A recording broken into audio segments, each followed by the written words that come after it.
Hey, salut à tous! On se retrouve aujourd'hui pour une nouvelle vidéo, toujours sur le projet AV92 GT. Et j'ai le moteur ici sous la main. Et ben voilà, on va attaquer à regarder ce moteur d'un petit peu plus près. Allez, on va commencer par remettre une bougie. J'avais enlevé, hop, pour pouvoir démonter, vous savez, l'autre partie, ici. Changer la cloche là qui était abîmée. Donc là, on va remettre une bougie. On va serrer.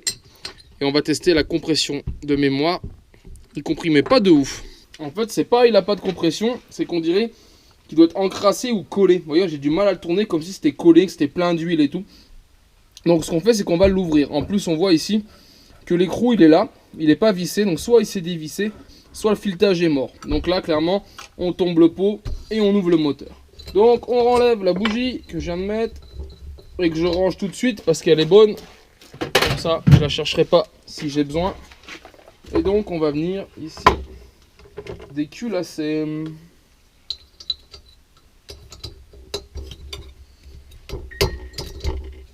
Hop là.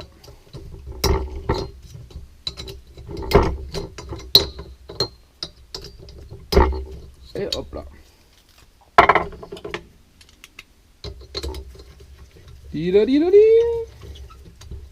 La surprise, voir comment il est dedans, s'il est juste gommé un peu. Hein. Peut-être légèrement gommé, ce qui expliquerait pourquoi j'ai du mal à le tourner. J'ai pris une douille de 11, mais c'est une douille de 10. Voilà, ça ira mieux. Hop là.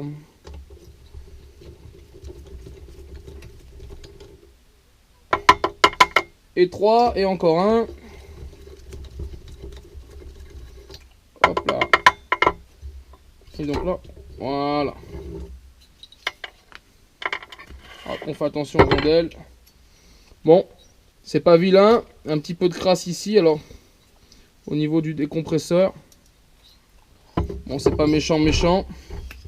Et dans le moteur, oh, lui aussi, il a de la crasse. Pas mal de calamine. Un dépôt. Et j'ai vu qu'il y en avait un petit peu dans les transferts en dessous. Là, on va tout sortir. Oh, mon dieu. Déjà le joint, ça on jette. Ah bah dis donc. On va mettre le piston vers le bas. Eh bah... Ah mais non, je suis bête. J'ai pas enlevé le pot. Je suis en train de forcer, j'ai pas enlevé le pot. Faut enlever le pot. Sans déconner. Pour tomber le pot, c'est simple. Hein. On va juste enlever les deux colliers qui sont ici. Et ça ira tout de suite après mieux. Hop là. Et voilà. Et pareil à côté.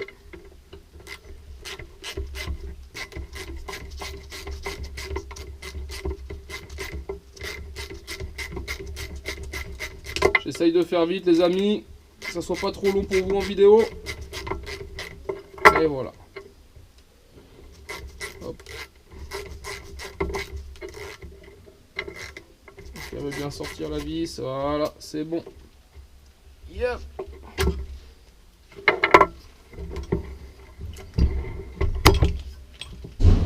Donc voilà, le pot est tombé, on le met de côté.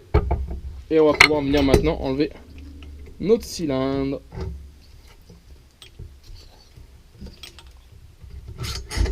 Et voilà. Donc on voit sur le piston de la crasse qui s'enlève plutôt facilement. Mais surtout, je sais pas si on va se rendre compte au fond. Je vais essayer de vous le choper à la lumière. C'est pas évident les amis. Et je vais tourner. Est-ce qu'on va le voir? Comment je peux faire pour vous filmer ça? Regardez là, on voit un petit fond de couleur, vous voyez, bordeaux, qui apparaît. Hein. C'est léger, c'est pas évident à filmer, voilà. Ça, clairement, c'est collé. On dirait qu'il n'y a que de l'huile et qu'elle a épaissi. Donc voilà pourquoi j'ai du mal à le tourner. Tout simplement, il est très très épais. C'est bien couleur l'huile, hein. Ça n'a pas l'air d'être de l'humidité. Donc là, ce qu'on va faire, c'est qu'on va démonter ça. Et le bas moteur, je vais le faire tremper dans l'essence. Comme ça, l'huile va se diluer. Après, on le rincera et on pourra voir un peu ce qu'il en est dessous. Même le piston, regardez, il réagit à peine. J'ai l'impression que tout est colmaté dans l'huile, comme s'il n'y avait que de l'huile dans ce moteur. Ou alors l'essence s'est évaporée et puis du coup, voilà, l'huile est restée. Ou alors elle a tourné avec trop d'huile, ce qui est possible aussi. C'est pour ça que ça l'a tout collé, tout gommé. Le cylindre en lui-même, il est propre. Hein. Voilà, regarde. On voit bien dedans. Il est nickel, donc ça c'est tout bon. Ça sera juste à nettoyer. Donc voilà, vraiment là le problème qui fait que le moteur a du mal à tourner, c'est le bas moteur. Mais je pense vraiment que c'est pas grand chose. Donc allez, on va tomber le piston. Hop. On enlève les petites attaches. Je mets tout dans une boîte hein, pour pas y perdre. Parce qu'on s'en servira clairement. Voilà. La deuxième. Et après on va venir pousser. On va faire comme ça. Moi je prends la douille avec le tournevis. Et normalement, si ça veut faire, voilà. Ça vient tout seul, vous voyez. C'est nickel. Piston n'est pas abîmé non plus. Hein. Il est bien. Les segments sont pas collés. Mais voilà, c'est juste un peu crasseux. Pas mal d'huile là aussi, on voit. Donc voilà pourquoi ça a du mal à bouger. Il y a une... ouais, c'est vraiment de l'huile épaisse. Ça se trouve, c'est même pas de l'huile de temps. Ça se trouve, il y a une huile dedans qui n'est pas de l'huile de temps. Ça pourrait ne pas être impossible. On ne sait pas ce qu'a eu cette machine. Après, elle n'a pas beaucoup tourné non plus. C'était mon point de vue. Donc peut-être aussi qu'elle a eu beaucoup d'huile pour démarrer. Puis finalement, elle n'a jamais roulé. Je sais pas. Là, on va reprendre les écrous.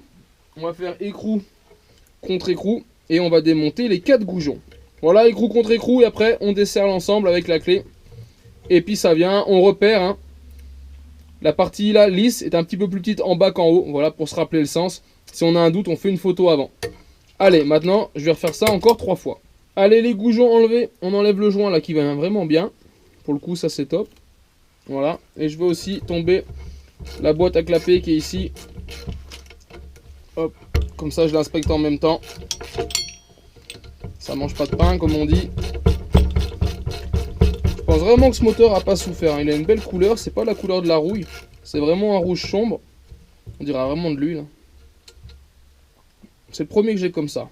Ah Dieu, il y a 3 rondelles là. Hop. Elle allait pas s'envoler. Hop là. Et bien sûr, toutes ces pièces qu'on démonte, hein, je les passerai au nettoyage derrière. De façon à les remonter vraiment nickel, bien propre. Et j'espère ne pas avoir à ouvrir le bas moteur. Donc ça, on le verra une fois qu'on aura fait notre petit test à l'essence. Et on verra ce que ça donne. Et allez, le dernier écrou. Voilà, on enlève toutes ces rondelles. Ah, il y en a 3 de partout. Et hop, on va pouvoir enlever la pipe. Alors, on a raison d'ouvrir. Il y a un peu de salpêtre. Je sais pas vraiment ce que c'est. Une petite trace blanche là. Vous voyez. Peut-être une trace d'humidité. Difficile à dire. Donc maintenant, on va essayer d'enlever cette partie-là. Là, les clapets, ils sont bien pris. Prendre un tournevis. Où c'est que je peux les prendre? Voilà, on va se faire de la place. On va essayer de passer la lame de cutter au niveau du joint. Pour se faire une petite prise. Et une fois qu'on a la petite prise, voilà, on peut faire levier. Et après, ça va tout seul. Un petit peu de tous les côtés.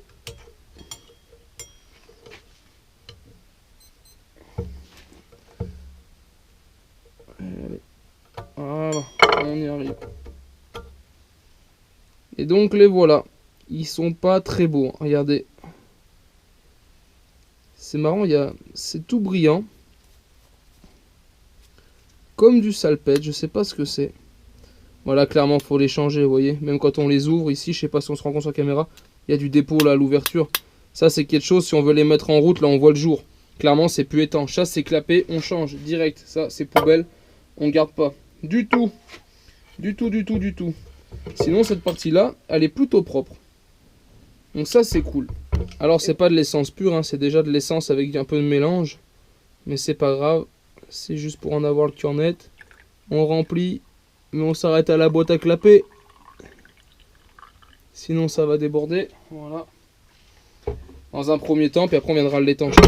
Oh là! Voilà. Faut que ça bouge, ça. Et on va venir tourner.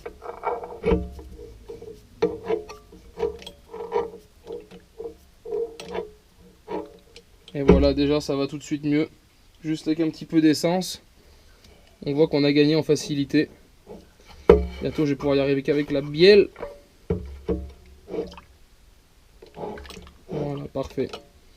C'est en train de dissoudre l'huile, hein, tout simplement, ce qu'il y a dedans. Donc on va pouvoir examiner, on va voir si ça part ou pas. Vous voyez? Il y a peut-être bien eu un petit peu d'humidité quand même. J'ai l'impression qu'on a un chouille, c'était bien rouge. Maintenant on va voir, on va laisser tourner, laisser diluer. Si ça reste rouge, c'est de l'huile. Si ça devient marron, c'est qu'il y a eu une trace d'humidité et donc de rouille. Allez, regardez, on se rend bien compte. La trace rouge qu'on avait, un peu diluée maintenant dans le mélange. Et à côté, j'ai juste mis un petit coup de chiffon. Et on est tout de suite au métal. Voilà, il n'y a aucune accroche, aucun point de rouille costaud. Donc voilà, a priori, c'était rien de méchant. Une vieille pâte dedans, tout simplement. Donc voilà, là, on va pouvoir le laisser tremper un moment. Je le rincerai plusieurs fois. On va le nettoyer. Et je pense qu'on va ressortir un bas moteur nickel. Allez, j'ai déjà rincé 2 fois. Et là, c'est la 3e fois. Et on est parti. Voilà, le coup de la lessiveuse.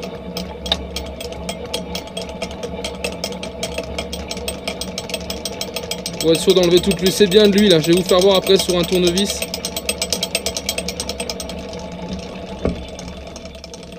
Un petit coup dans l'autre sens. Voilà. Voilà comment rincer un bas moteur.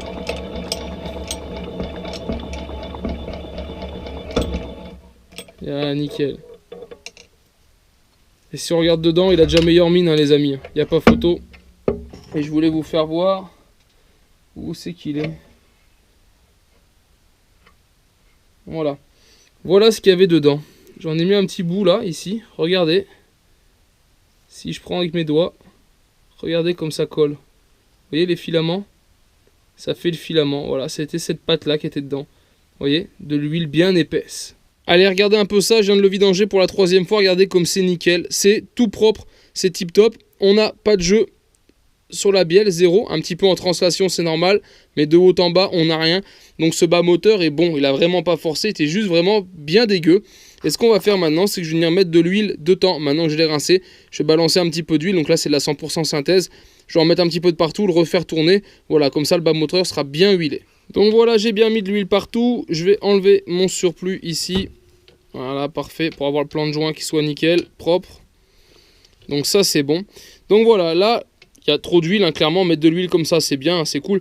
Mais il y a clairement trop d'huile. Ce qui va se passer, c'est rien de méchant. C'est juste qu'elle va fumer au démarrage. Si elle démarre. Donc maintenant, je vais procéder au nettoyage du cylindre. Je viens de tester le filetage de l'échappement. Il est bon, il n'y a pas de souci. C'est juste simplement qu'il était dévissé.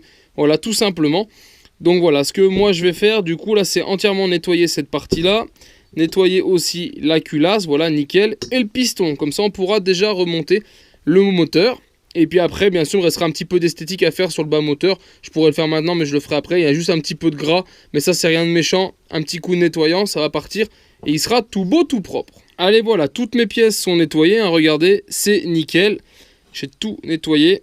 Donc voilà, comme ça, on est bien, des belles portées, il n'y a plus de soucis, il n'y a plus un pet de gras, il n'y a plus rien du tout. Donc là, on est tout bon. Ça, c'est les segments qu'il y avait d'origine. Donc ce qu'on va faire, c'est qu'on va venir les mettre en place dans le cylindre et faire ce qu'on appelle un jeu à la coupe. On va contrôler en haut et en bas si c'est bon, si on a bien le même jeu à la coupe partout. Normalement, on prend le jeu à la coupe en haut, plus facile. Moi, je sais que je fais des fois aussi en bas. Voilà, je fais un peu des deux côtés, ça me permet d'avoir une idée de mon cylindre. Et puis, avant de faire mon jeu à la coupe, moi, je vais mettre un petit coup de rodoir. On ne fait pas forcément dans les traitements Nicacil. Moi, je mets toujours, c'est pas pour ce que ça va gratter dedans, c'est vraiment juste pour enlever le plus gros. Je mets toujours un petit aller-retour au rodoir. Après un jeu à la coupe, si c'est bon, on remonte. Si c'est pas bon, on changera les segments. Allez, voilà, j'ai passé un petit coup de rodoir et je sais pas si on va se rendre compte. Voilà, on voit les traces, vous voyez. Regardez comme ça fait. On voit bien que là, c'est pas lisse. Tout à l'heure, ça brillait. Là, on voit bien que c'est légèrement strié. Donc voilà, je mets un tout petit coup. C'est très très fin, mais je l'ai toujours fait. Et ça n'empêche pas le bon fonctionnement, donc je continue à le faire. Alors, je voulais contrôler le jeu à la coupe de ces segments. Je sais pas si on se rend compte, mais les endroits, ils sont brillants, les endroits, ils sont mat. Donc voilà, ils ont dû avoir une petite trace d'usure ou ils sont pas bien beaux. Donc je vais pas m'ennuyer. Ça, c'est le genre de pièces que j'ai en stock, hein. Même j'en ai des kilos, on va dire. Donc clairement, je vire les deux segments et j'en mets de neuf. Donc voilà, j'ai trouvé les deux bons segments. Mesurer le jeu à la coupe, on est bon. Donc on va huiler segment. Voilà. Là, j'ai déjà huilé l'autre segment. Pareil, le piston, un petit peu d'huile. Et on va venir donc les mettre en place. On fait doucement, hein. Si on les écarte trop, souvent, vous les cassez. Ça arrive, j'ai souvent des messages de personnes qui me disent « J'ai cassé les segments ». Il faut vraiment y aller mollo. Donc voilà, tout simplement. Et on fait rayon par rayon. Voilà, j'ai fait le premier. Et ben maintenant, je vais le redescendre d'un cran. Juste en l'écartant un chouille. On y va vraiment mollo, mollo. Et normalement, ça passe sans souci. Avec les gants, c'est pas le plus pratique, je vous avouerai. Il faudrait presque faire ça sans gants, ça serait beaucoup plus simple. Allez, voilà, j'ai enlevé les gants, donc maintenant, je viens attraper mon segment, je l'écarte un chouille de partout, d'accord? Et on va venir le descendre tout simplement d'un cran, voilà. Là, c'est fait. Vous voyez, là, on est bon. Et donc maintenant, on va venir mettre aussi le deuxième. Donc là, c'est plus simple, hein. Il suffit juste de le faire glisser et de le pousser, et voilà. Nos deux segments sont mis, les amis, là, on est tout bon. On va pouvoir remonter le piston sur la bielle. Donc on va venir remettre le piston. Ici j'ai remis la cage à aiguille que j'ai graissée. Ma douille ici que je graisse aussi pour faciliter. Et mon piston qui est exactement le même. Et ben voilà, si on n'a pas repéré son sens, repérez le sens avant de démonter. Et si vous ne savez pas, faites en sorte que quand vos segments, voilà, avec la petite butée, ne tombent pas dans une lumière tout simplement. Et maintenant il n'y a plus qu'à aligner et enquiller. Donc voilà, on amorce à la main, normalement on ne doit pas forcer. Après derrière on met donc le serre-clips et là on va venir finir de le rentrer. C'est là où des fois c'est un petit peu plus dur, voilà, non là c'est passé. Et donc voilà, et on va venir en appui contre le serre-clips jusqu'à ce qu'on voit la gorge devant nous pour mettre le deuxième serre-clip.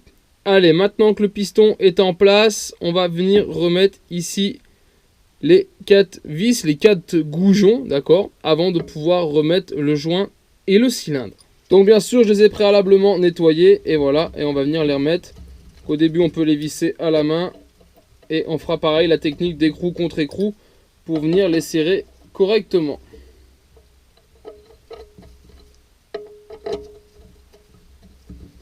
Hop, et on prend les écrous. Donc voilà, écrou contre écrou, et après tout simplement avec le cliquet, voilà, je vais venir les serrer un par un.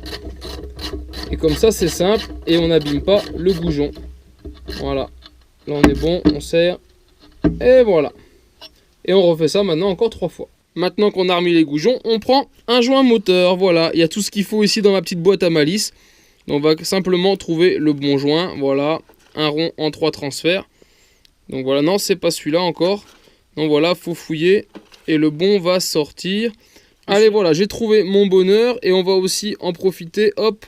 Pour prendre un joint de culasse. Voilà, il y a tout ce qu'il faut. On va essayer d'en prendre un propre. Qui est pas trop tordu. Parce qu'il y a un peu de tout dans ma boîte à malice. Hein, en fonction. Voilà, celui-là, il est pas mal. Et ben voilà, celui-là, il fera l'affaire. Allez, voilà, j'ai huilé le joint que j'ai mis en place. Et maintenant, on va donc venir mettre le cylindre. Que je vais donc huiler aussi. Je vais mettre une petite goutte d'huile dedans avec le doigt. Un petit peu aussi sur les segments.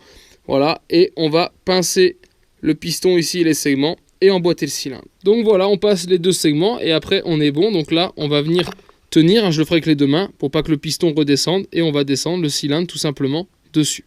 Voilà, une fois que c'est fait, on prend donc notre joint de culasse qu'on vient mettre dessus. On fait attention que la portée soit bien propre. Voilà, parfait.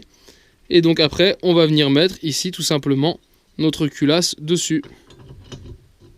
Voilà. Et on va remettre nos 4 rondelles et nos 4 écrous. Donc moi, dans un premier temps, je viens les mettre hop, en appui à la main. Toujours en quinconce. Hein. Voilà. Et maintenant, je vais prendre le cliquet pour y serrer. Vous pouvez le faire à la clé dynamométrique, hein, ce n'est que mieux. Et voilà, c'est serré. On va du coup mettre maintenant une bougie, les amis. Toujours mettre une bougie neuve. Hein. Ne gardez pas des bougies d'occasion. Ça sert strictement à rien. C'est pas pour ce que coûte une bougie. Franchement, autant en mettre une neuve. Moi j'utilise la même depuis des années. Je la mets sur tous mes modèles et j'en suis grave content. J'adore ces bougies Bosch. Voilà, W4AC hein, sur du moteur d'origine. Attention, hein, dès qu'on passe sur des moteurs un petit peu plus puissants, je ne conseille pas ces bougies. Hein. Ça c'est vraiment pour du Solex et du moteur d'origine. Et maintenant le moment de vérité. Tout à l'heure on arrivait, il tournait mais il faisait pas de bruit. Là on sent bien qu'on a une compression et voilà, parfait. Écoutez ça. Voilà, ça c'est bon. Là, on a une très bonne compression même. Donc voilà, là, je suis bien content. Il me reste plus qu'à remonter la boîte à clapper. Allez, on monte la boîte à clapper. J'ai oublié de filmer. Donc voilà, j'ai mis un joint neuf, la boîte à clapper. Maintenant, on vient mettre le deuxième joint qui a un orifice au milieu plus petit. On peut les huiler ou non. Moi, là, je vais les monter comme ceci. Donc voilà. Tac, on met le joint et on vient remettre la pipe hop qui est là, que j'ai préalablement nettoyée. Hein. Et donc, voilou. Hop, faut déjà la mettre dans le bon sens. Ça ira mieux. Et voilà. Donc là, on est bon. Il n'y a plus qu'à remettre les rondelles et les écrous. Donc allez, hop, on met les écrous. Tchac. Et on va venir les monter avec le cliquet, tout simplement. Petite touille de 10. Hop là. Et c'est parti.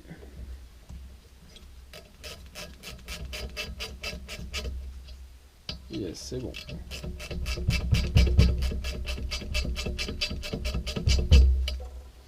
Alors, au début, on va doucement. On va tous les mettre au même niveau. Et après, on viendra serrer la pipe. Pareil de partout. Hein, pour bien la serrer à plat. Hop là. Pour l'instant, on force pas.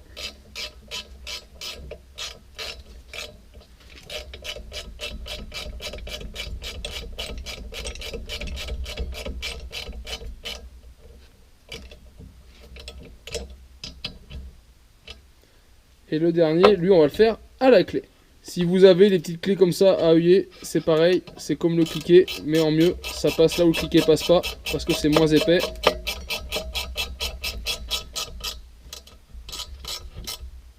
Voilà, là normalement, presque tout le monde est à fleur. Allez, c'est parti.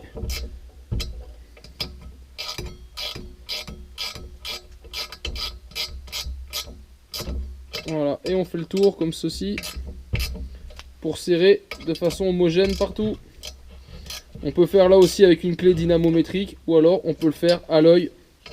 Et moi là clairement je le fais à l'œil.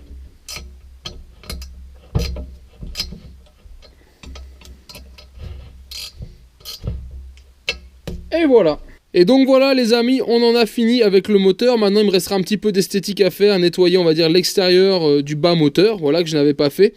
Et puis on pourra le remettre dans la machine. Mais avant il va falloir finir la machine. Donc voilà, en tout cas le moteur lui c'est fait, il n'y a plus qu'à. Et franchement j'espère qu'il va bien fonctionner, il n'y a aucune raison parce qu'on a une très très bonne compression.